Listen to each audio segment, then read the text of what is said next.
तो आज हम लोग पढ़ेंगे काइनेमेटिकल इक्वेशन के बारे में। काइनेमेटिकल इक्वेशन क्या है उसको ध्यान से समझा जाए। इसमें क्या है कि आपको काइनेमेटिकल इक्वेशन का प्रूफ यहाँ 3 मेथड से दिया जा रहा है, उसको ध्यान से समझिए। सबसे पहला मेथड हम लोग चलेंगे लॉजिकल, जो फर्स्ट मेथड है उसके बारे में समझेंगे। इसमें क्या है कि अगर मान के चलिए कि कोई बॉडी है, उसका मास m है, ये बॉडी यहाँ से यहाँ पहुँच गया और इनिशियल वेलोसिटी कितना था u और फाइनल वेलोसिटी इसका कितना हो गया v। डिस्प्लेस कितना किया यहाँ से यहाँ जाने में s, कितना के एक्सेलरेशन से a के एक्सेलरेशन से, और कितना टाइम तक चला t टाइम तक चला। तो यही पांचों चीज़ का कॉम्बिनेशन ही काइनेमेटिकल इक्वेशन कहलाता है। अब यहाँ पे जो एक्सेलरेशन है, एक्सेलरेशन का फॉर्मूला होता है चेंज इन वेलोसिटी बटा टाइम टेकन। तो एक्सेलरेशन के लिए लिख दिए a, चेंज इन वेलोसिटी मतलब final velocity minus initial velocity तो v माइनस यू, और टाइम टेकन के लिए क्या लिख दिया गया t लिख दिया गया। तो यहाँ से हो गया v बराबर u प्लस ए टी। ठीक है। इसके बाद अगर आगे हम लोग चलेंगे तो नेक्स्ट है डिस्प्लेसमेंट। तो डिस्प्लेसमेंट का इक्वेशन अगर हमको प्रूफ करना है तो उसमें डिस्प्लेसमेंट बराबर होता है average velocity into time. Velocity into time displacement होता ही है, और एवरेज वेलोसिटी का फॉर्मूला हमको पता है v प्लस यू बटा कितना होता है 2 होता है, और टाइम यहाँ t हो गया। तो u को लिख दिए u, और v बराबर हम अभी प्रूफ किए कि u प्लस कितना होता है 80 होता है। तो v बराबर u प्लस 80 है, तो वो फॉर्मूला यहाँ पुट कर देना है। तो वो फॉर्मूला पुट करने के बाद क्या मिल गया, यहाँ से u प्लस यू 2u, यहाँ t और यहाँ 2 बटा में आ गया और यहाँ t आ गया। तो इसको सॉल्व कर सकते हैं आप, सॉल्व करना बहुत आसान है। यहाँ से आपको मिल जाएगा s बराबर U T plus half A T square. अगले प्रूफ की तरफ हम लोग चलते हैं। तो यहाँ पे है डिस्प्लेसमेंट। तो डिस्प्लेसमेंट में क्या लिखा है, एवरेज वेलोसिटी इंटू टाइम लिखा हुआ है। तो एवरेज वेलोसिटी का फॉर्मूला अभी हम आपको बताया v प्लस यू बाई कितना है 2 है, और टाइम कितना है t। तो v प्लस यू बाई 2 हो गया, और टाइम के लिए कितना हो गया v माइनस यू बटा a। क्यों? क्योंकि अभी हम जान रहे हैं कि जो फॉर्मूला होता है v बराबर u प्लस ए टी, जो फॉर्मूला होता है, तो यहाँ से t बराबर कितना हो जाएगा, तो v माइनस यू बाई कितना हो जाएगा a हो जाएगा। तो v माइनस यू बटा a है, तो t की जगह यहाँ पुट कर दिए। इसको सॉल्व करिए, 2a को उधर भेज दीजिए क्रॉस मल्टीप्लिकेशन, और हम लोग को मिल जाएगा हम लोग का अपना आंसर v स्क्वायर बराबर यू स्क्वायर प्लस 2as। ये काइनेमेटिकल का प्रूफ था पहले मेथड से। अब सेकंड मेथड में हम लोग जाएंगे ग्राफ से। तो ग्राफ से अगर हम लोग समझेंगे तो चलिए ग्राफ वाले मेथड को देख लेते हैं। अगला मेथड है सेकंड मेथड, ग्राफ वाला मेथड। ग्राफ वाला मेथड क्या कहता है उसको समझिए। ग्राफ वाला मेथड में 2-3 बातों को ध्यान रखना है। सबसे पहला बात जो यहाँ लिखा हुआ है, सबसे पहला बात यहाँ लिखा हुआ कि area of we T graph, अगर वेलोसिटी टाइम ग्राफ है उसका एरिया निकालेंगे तो हमको मिल जाएगा डिस्प्लेसमेंट मिल जाएगा। और वही अगर स्लोप निकाल देंगे हम वी टी ग्राफ का, वेलोसिटी टाइम ग्राफ का, तो हमको वहाँ पे एक्सेलरेशन मिल जाएगा। इस बात को याद रखना, स्लोप क्या देगा एक्सेलरेशन, और एरिया क्या देगा डिस्प्लेसमेंट। उसी तरह से यहाँ पे है कि स्लोप का मतलब क्या होता है, तो स्लोप का मतलब होता है tan थीटा, और स्लोप निकालिए चाहे tan थीटा निकालिए, हमको क्या मिल जाएगा इनडायरेक्टली एक्सेलरेशन मिल जाएगा। आइए फिगर को समझते हैं। फिगर में देखिए ये जो y एक्सिस है वो वेलोसिटी को रिप्रेजेंट कर रहा है, एक्सिस किसको रिप्रेजेंट कर रहा है, टाइम को रिप्रेजेंट कर रहा है। कोई पार्टिकल यहाँ इस पॉइंट से चलना शुरू किया और ये पार्टिकल यहाँ b तक पहुँचा, तो यहाँ से तो O से A का वैल्यू क्या कहलाएगा, O से A का वैल्यू कहलाएगा U मतलब इनिशियल वेलोसिटी, वहीं से चलना शुरू किया। और O से B का दूरी क्या कहलाएगा, तो O से B का जो दूरी है यहाँ मतलब इसका अगर मान के चलो कोई पॉइंट का नाम हम E रख दें, तो O से E का वैल्यू V कहलाएगा। तो OE हो गया V और OA हो गया U।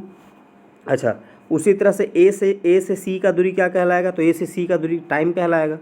अब आपको क्या निकालना है, स्लोप निकालना है। स्लोप का मतलब एंगल tan थीटा। तो यहाँ tan थीटा बराबर क्या हो गया स्लोप, और tan थीटा का फॉर्मूला होता है परपेंडिकुलर बटा बेस।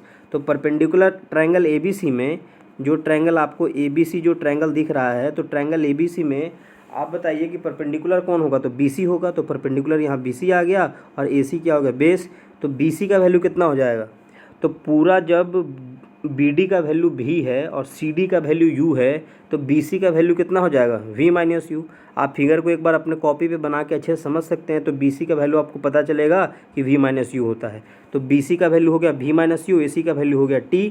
तो यहाँ से हम लोग का पहला जो फॉर्मूला है निकल के सामने आ गया। फॉर्मूला क्या निकल के आ गया, V बराबर यू प्लस ए टी। अब आपको इस बात को समझना है। सेकंड जो है, सेकंड में क्या कहा गया डिस्प्लेसमेंट। तो डिस्प्लेसमेंट में आपको पहले ही समझाए थे इसी में कि एरिया ऑफ वीटी ग्राफ क्या होता है। एरिया ऑफ वीटी ग्राफ क्या देता है डिस्प्लेसमेंट। अब अगर एरिया हमको निकालना है तो एरिया निकालने के लिए क्या करेंगे, सबसे पहला काम क्या है कि अगर एरिया आपको निकालना है तो एरिया के लिए पहले इस ट्रायंगल का एरिया निकाल लेंगे, फिर इस रेक्टेंगल का एरिया निकालेंगे, और दोनों क्या कर देंगे जोड़ देंगे। तो आपको रफली हम यही निकाल के दिखा दे रहे हैं। तो एरिया ऑफ ट्रायंगल कितना होता है, हाफ इंटू बेस। तो बेस क्या है इसका, AC है, ट्रायंगल ABC का। तो AC है, AC का वैल्यू क्या है T, हाफ इंटू बेस। और हाइट कितना है, तो हाइट BC है, तो BC का वैल्यू कितना होगा V माइनस यू। यहाँ तक बात समझ में आ रहा है। तो हाफ यहाँ हो गया V माइनस यू। अच्छा, उसके बाद क्या कह रहा है कि प्लस एरिया ऑफ रेक्टेंगल। तो एरिया ऑफ रेक्टेंगल OA होगा ना, यानी कि U। और यहाँ से यहाँ A से C का वैल्यू कितना होगा T। तो यहाँ से हम क्या लिख सकते हैं, तो ये डिस्प्लेसमेंट होगा, डिस्प्लेसमेंट के बराबर। तो S बराबर कितना फार्मूला हो गया, तो UT, यहाँ वाला UT, और प्लस कितना हाफ, और यहाँ पे क्या लिखा हुआ है T, और V माइनस यू को हम लोग कितना लिख सकते हैं, AT लिख सकते हैं।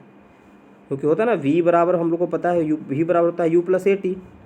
तो V माइनस यू क्या लिख सकते हैं, AT। अब आप यहाँ से देख सकते हैं कि S बराबर UT और प्लस कितना हो गया, हाफ AT स्क्वायर। ये सेकंड फॉर्मूला हम लोग को प्रूफ हो गया। इसको नीचे अच्छे से प्रूफ किया गया है। तो यहाँ लिखा हुआ कि यहाँ पे क्या लिखा गया देख लीजिए कि डिस्प्लेसमेंट बराबर एरिया ऑफ ट्रायंगल ABC और area of rectangle OACD। Graph में आप देखिएगा, आपको समझ में आ जाएगा। तो कितना हो गया फॉर्मूला, तो ट्रायंगल का फॉर्मूला हो गया half into base into height, और रेक्टेंगल का हो गया लेंथ इंटू ब्रेथ। तो half into AC into BC किए अकॉर्डिंग टू ग्राफ, और लेंथ इंटू ब्रेथ कर दिए। अब यहाँ से हाफ AC का वैल्यू T और BC का वैल्यू कितना हो गया V माइनस यू, और इसका वैल्यू कितना UT। अब वही बात जो हम कह रहे हैं, UT को यहाँ कर दिए, और हाफ यहाँ वाला T है, और V माइनस यू को क्या लिख सकते हैं, AT। अब यहाँ से फॉर्मूला, सेकंड फॉर्मूला क्या प्रूफ हो गया, तो सेकंड फॉर्मूला प्रूफ हो गया S बराबर UT plus half AT square. आप इस बात को ध्यान से समझ सकते हैं, अगर इसको रिपीट करके देखिएगा तो आपको और अच्छे से समझ में आ जाएगा। अगला चलते हैं, फिर से आते हैं उसी में बात पे। हम लोग को क्या बोला है कि displacement is equal to area of VT graph. अब एरिया ऑफ VT ग्राफ निकालना है, तो एरिया एक और तरीके से निकल सकता है। कैसे निकल सकता है उसको हम लोग समझेंगे। जैसे आप इस बात को समझिए कि यहाँ से O से A गया, और इसके बाद क्या है कि O से A जाने के बाद यहाँ से अगर इस जगह पे हम लोग अगर निकालें, तो यहाँ से एक इस तरह का जो है एक ट्रेपीजियम हो जाएगा। तो ट्रेपीजियम के बारे में अगर हम बात करें, तो यहाँ से कैसे ट्रेपीजियम से बात निकलेगा समझिए। इस जगह समझिए, ट्रेपीजियम का नाम हो सकता है O से A से B, और B से कहाँ गया D। ये पूरे ट्रेपीजियम का एरिया निकाल देंगे तो एरिया ऑफ VT ग्राफ निकलेगा, और एरिया ऑफ VT ग्राफ क्या देगा, डिस्प्लेसमेंट। तो डिस्प्लेसमेंट एक और तरीके से निकल सकता है, OA BD ट्रेपीजियम का एरिया। अब ट्रेपीजियम का कितना होता है, तो ट्रेपीजियम के एरिया का फॉर्मूला होता है, ट्रेपीजियम का अगर हम एरिया के फॉर्मूला के बारे में बात करें, तो ट्रेपीजियम का फॉर्मूला होता है half into sum of parallel side. क्या होता है formula, sum of parallel side, और पैरेलल साइड के बाद गुना में होता है क्या, डिस्टेंस बिटवीन देम, यानी हाइट। तो यहाँ से half into sum of parallel side. तो half into sum of parallel side अगर हम करें, तो इसको क्या लिखेंगे, half. Sum of parallel side क्या होगा बताइए, तो OA होगा और BD होगा। तो OA और BD मतलब क्या होगा, V प्लस U, ठीक है। और डिस्टेंस बिटवीन देम कितना होगा, AC यानी कितना होगा T। तो इसको लिख सकते हैं 1/2, और इसको लिख सकते हैं V प्लस U, और T को क्या लिख सकते हैं, V minus U by A। क्यों, क्योंकि फॉर्मूला होता है V बराबर U प्लस AT। ये हमको इतना पता है ना। अब यहाँ से देखिए, और ये किसका फॉर्मूला होता है, डिस्प्लेसमेंट का। तो यहाँ से 2 और A यहाँ से निकल जाएगा, तो 2A अगर उधर चला गया तो हो गया 2AS, और V plus U V minus you हो गया V square minus U square. तो हम लोग को क्या मिलेगा, हम लोग को मिलेगा कि V square minus U square बराबर मिल जाएगा 2AS। तो V स्क्वायर बराबर कितना हमको मिल जाएगा, U स्क्वायर प्लस 2AS हमको मिल जाएगा। तो ये बहुत सिंपल है, बहुत ज़्यादा टफ नहीं है, इसको आसानी से हम लोग समझ सकते हैं। देखिए बनाया भी गया है इसको। डिस्प्लेसमेंट का क्या हो गया, तो डिस्प्लेसमेंट के लिए यहाँ लिख देंगे area of VT graph OABD, और डिस्प्लेसमेंट का फॉर्मूला कितना होता है, half into sum of parallel side into distance between them. तो half sum of parallel side कितना हो गया, ग्राफ से आप देख लीजिएगा, अकॉर्डिंग टू ग्राफ OA हो गया, और कितना हो गया BD हो गया, और AC हो गया डिस्टेंस। OA और इसको मिला दिए तो U प्लस V हो गया, और AC टाइम T हो गया। अब T बराबर फॉर्मूला कितना होगा, V minus you by A। अब आप उसको एक जगह मतलब रख के देखिए, 2 और A को इधर भेज दीजिए, ये 2 और A यहाँ से निकल के आ जाएगा, तो कितना हो जाएगा 2AS, और A plus B A minus B formula से हो जाएगा V स्क्वायर बराबर U स्क्वायर प्लस 2AS। तो इस सेकेंड मेथड से हम लोग क्या कर लिए, इसको प्रूफ कर लिए। सेकेंड मेथड से प्रूफ होने के बाद अब बच रहा है तीसरा मेथड। तीसरा मेथड समझेंगे कैलकुलस मेथड। थर्ड मेथड क्या है कि इसको समझ लिया जाए। थर्ड मेथड में इस बात को समझना है कि at time is equal to zero velocity u रहेगा और time is equal to T पे वेलोसिटी क्या रहेगा भी, मतलब कि इनिशियल वेलोसिटी यू होगा और फाइनल वेलोसिटी कितना होगा भी होगा। इनिशियल टाइम ज़ीरो होगा और फाइनल टाइम कितना होगा टी होगा। जैसा कि हम जानते हैं D V by D T होता है ए, मतलब वेलोसिटी का जो डिफ्रेंसिएशन होता है फर्स्ट डेरिवेटिव होता है वो एक्सेलरेशन कहलाता है। तो डी वी बराबर हो गया, यहाँ से क्रॉस मल्टीप्लिकेशन करेंगे तो डी वी बराबर होगा ए डी टी। अब डी वी को इंटीग्रेट कर देंगे यू से भी के रिस्पेक्ट में और यहाँ टाइम के रिस्पेक्ट में, क्योंकि हम पहले ही बता चुके थे कि इसमें क्या है कि एक्सेलरेशन कैसे रहेगा। तो इसमें कांस्टेंट एक्सेलरेशन के बारे में हम लोग बात करते हैं। तो कांस्टेंट एक्सेलरेशन के बारे में अगर हम बात करें तो आप यहाँ से देख सकते हैं कि डी वी को अगर यहाँ से इसको किया जाए तो ए बाहर और टी, तो भी का इनिशियल कितना यू और ये कितना हो गया भी, तो यहाँ से भी माइनस यू हो जाएगा और यहाँ से अगर वी माइनस यू हो गया और इधर से कितना हो गया ए टी, तो यहाँ से क्या लिख सकते हैं वी बराबर यू प्लस ए टी। पहला फार्मूला हम लोग का प्रूफ हो गया है कैलकुलस की हेल्प से। दूसरा हम लोग क्या करेंगे, दूसरा हम लोग को जैसे पता है कि as we know that D S displacement में टाइम क्या होता है वेलोसिटी होता है, ठीक है।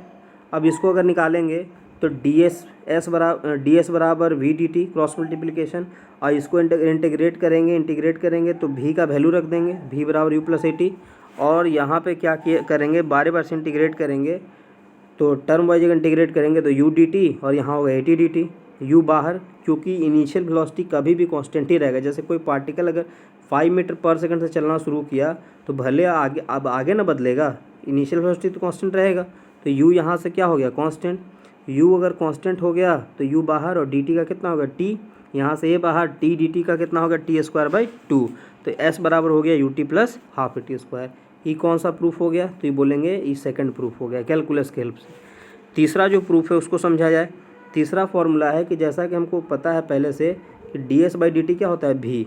अब दोनों साइड एल एच एस में भी डी वी से गुना कर दीजिए, आर एच एस में भी डी वी से गुना कर दीजिए, तो यहाँ से अगर करेंगे तो ये आ जाएगा D S D V by D T और यहाँ कितना हो जाएगा भी डी वी, कोई दिक्कत नहीं है। अब यहाँ से D V by D T का वैल्यू कितना होता है, तो हमको पता है कि D V by D T अगर करेंगे तो हमको क्या मिलेगा ए मिलेगा, हमको यही मिलेगा D V by D T करेंगे तो D V by D T के तो ए मिला, यहाँ डी एस तो ए डी एस हो गया और जीरो से एस डिस्प्लेसमेंट, और इधर भी डी वी हो गया यू से भी, तो यहाँ से ए एस डी एस का इंटीग्रेशन एस और वी डी वी का वी स्क्वायर बाई 2, तो यहाँ लिमिट पुट करें तो वी 2as बराबर हो गया V square minus U square, तो वी स्क्वायर बराबर यू स्क्वायर प्लस 2as हम लोग का यहाँ क्या हो गया फॉर्मूला। और ये तीनों मेथड्स हम लोग क्या किए प्रूफ कर लिए। अगले वीडियो में हम लोग कुछ क्वेश्चन इस पे प्रैक्टिस करेंगे और एस nth वाला एक इक्वेशन है उस पर हम लोग बात करेंगे। तो आज के लिए बस इतना ही, अगले वीडियो में हम लोग बात करेंगे इसके बारे में।